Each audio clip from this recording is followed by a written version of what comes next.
We've got the LYRIQ Cadillac's pure electric vehicle. Took about a year to get here. Let's go for a ride.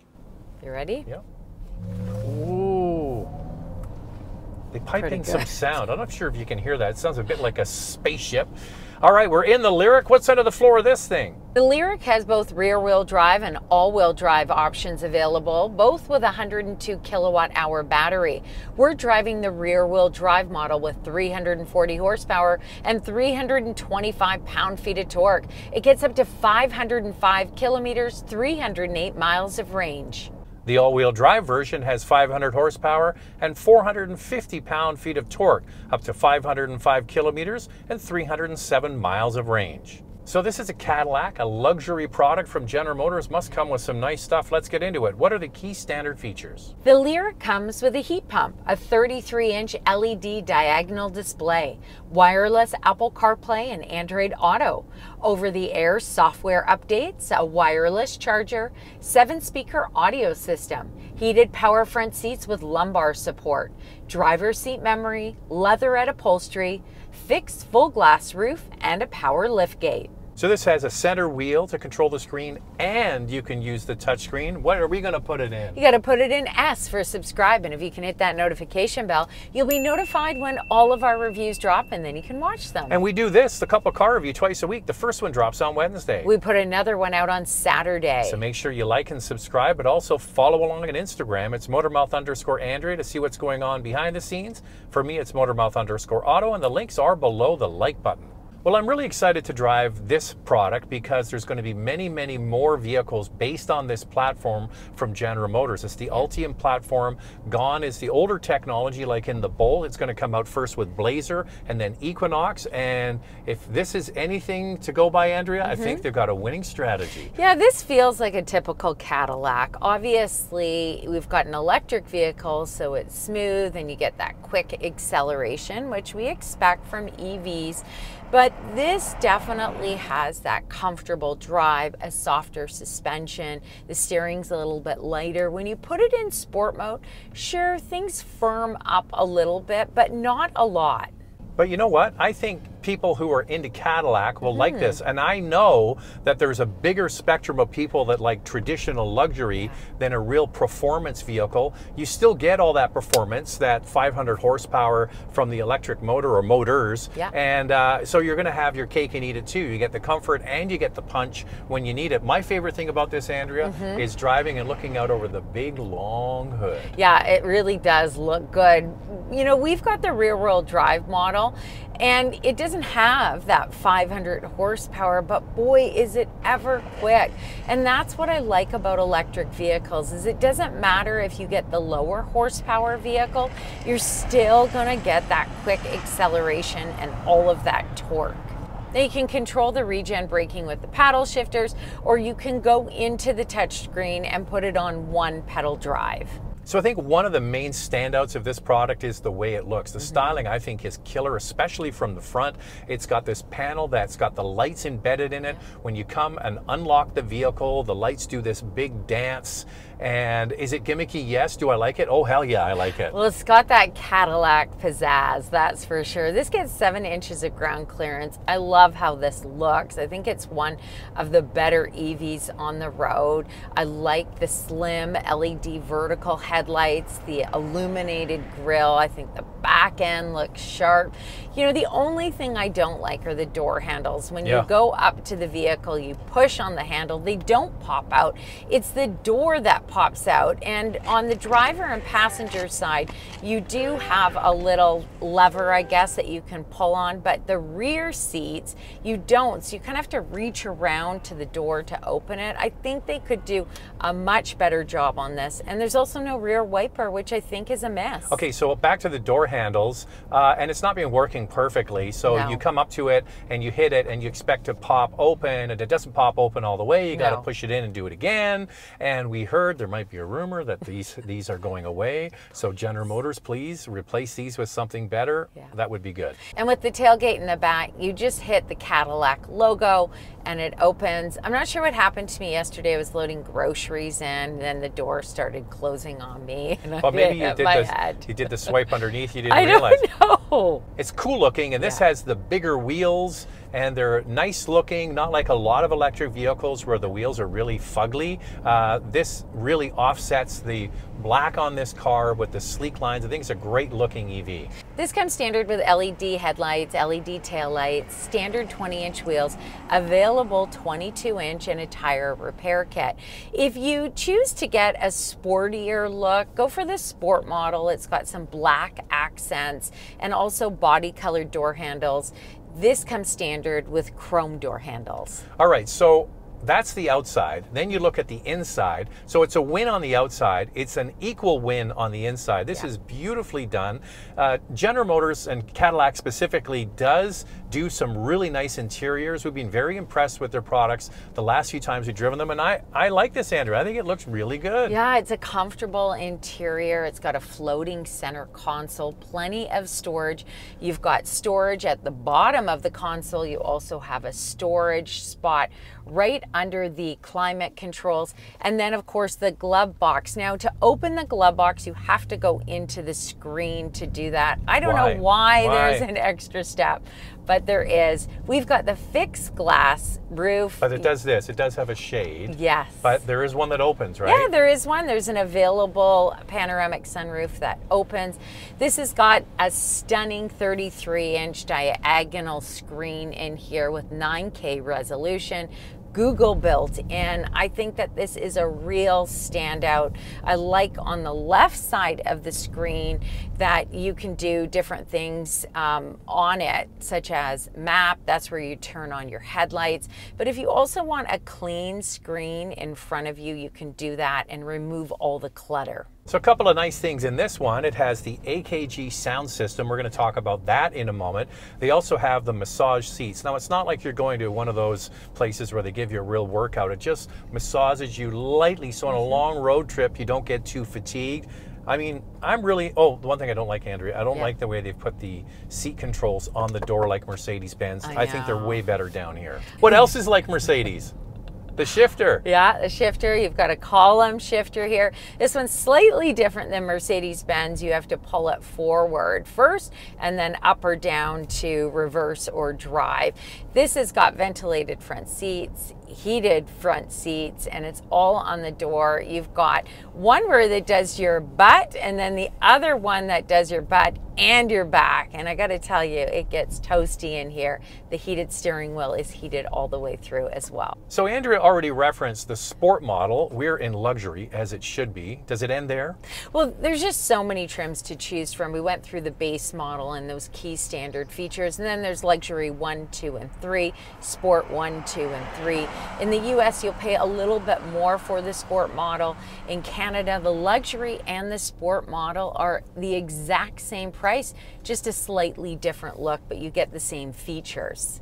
Some of those available features include Super Cruise, a 19.2 kilowatt onboard charger, the 19-speaker AKG audio system, ambient lighting, panoramic power open sunroof, black painted roof, Napa leather interior, heated steering wheel, ventilated front seats, and heated rear seats. And speaking of the rear seats, here's me getting in the back seat. This thing is very comfortable. You have a lot of legroom, and you would think with the sleek roof, it doesn't have a lot of headroom. It actually does. How does it stack up? Comparing the LYRIQ to the Lexus RZ or the Genesis GV60, the LYRIQ offers 2 inches more front row legroom than both at 44.3 inches. Second row legroom is also excellent at 39.6 inches. That's over 2 inches more than these competitors. When you lift the power liftgate, you get a very useful space in there. Underneath the cargo floor, there is some extra storage, and that's where the cable's kept. And the nice thing is the rear seats have a remote release function, and they go down quickly. Cargo space behind the second row at 28 cubic feet falls short to these competitors by a little bit. And overall cargo capacity at 60.8 cubic feet is more than the Lexus and Genesis, but they're all pretty close. Unfortunately, the LYRIQ does not offer a frunk. So I have a shot of the front. You lift it up and there's a Cadillac cover, which is removable. So I just snuck it off, and underneath is the control module, and that's where the front electric motor would be. Yeah. So there you go. All right, let's get into it. You have questions about the stereo. Time now for questions, coffee, and cars. Your questions from Instagram. I had a chance to see this in the flesh at the Toronto Auto Show. What a beautiful vehicle it is. Some of the materials, finishes, the little attention to detail was unparalleled. What would you compare this with? Is this kind of a lone wolf in this segment? But I would say, in my opinion, Andrea, the closest to this would be the GV70 electrified. It had a beautiful interior too. Yeah, as well as the GV60. They know how to do a beautiful interior. Genesis, high quality materials, no piano black, very little hard plastic. And I would say that this is equivalent to it. I think Cadillac's done a really beautiful job with this interior. I think the styling on the outside and the finish on the inside is a real major selling, and the amazing range. I think that this is such a sexy vehicle. Sexy. It is one of the best looking SUVs for an electric vehicle because they do get a little quirky, right? Yeah. Well, they still got to work on the door good. Handles, but that's something they could work on. Door handles for sure. The wait has been far too long. Need to hear your opinion on the sound system compared to the Escalade. We did rave about the 36 speaker AKG sound system in the Escalade. Amazing. Yeah, so in my opinion, I think Andrea agrees, that is the best sound system I've ever heard in a vehicle. So the AKG system, the Escalade, top notch. Yeah. This is not the same system. No. And I tried it out yesterday with the same track. Actually, my go-to test track is Chris Stapleton Cold, because it starts out very low and crescendos, and not the same punch as that system. This is a 19 speaker stereo system. It has the speakers in the headrest, but the other one is just, oh my gosh, it's just amazing. It's got more punch. It's got more punch. Yeah, like it's hard to describe it, but it is just so wonderful. This is not the same, but this is excellent as well. Okay, so these speakers here in the headrest,